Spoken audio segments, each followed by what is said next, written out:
Friends, இதுதான் friends ஒரு சுக்கங்காயின்னு சொல்லுவாங்க இந்த கொடி.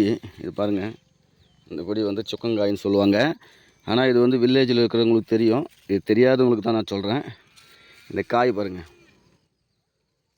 இது மாதிரி தான் இருக்கும்.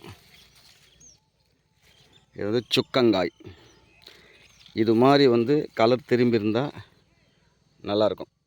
அது சாப்பிட்றதுக்கு ஒரு மாதிரி புளிப்பு டேஸ்ட்டாக இருக்கும், கொஞ்சம் லைட்டாக இனிப்பாகவும் இருக்கும். இது வந்து சின்ன வயசில் பார்த்திங்கனாக்கா வந்து பசங்கள்லாம் வந்து நிறைய பேர் சாப்பிட்ருக்கேன், நானும் வந்து சாப்பிட்ருக்கேன்.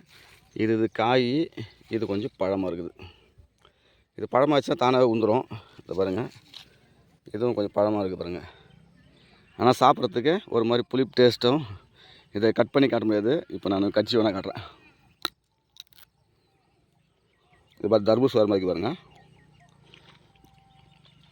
அது வந்து டேஸ்ட்டாக இருக்கும், நல்லா ஒரு மாதிரி புளிப்பு டேஸ்ட்டு.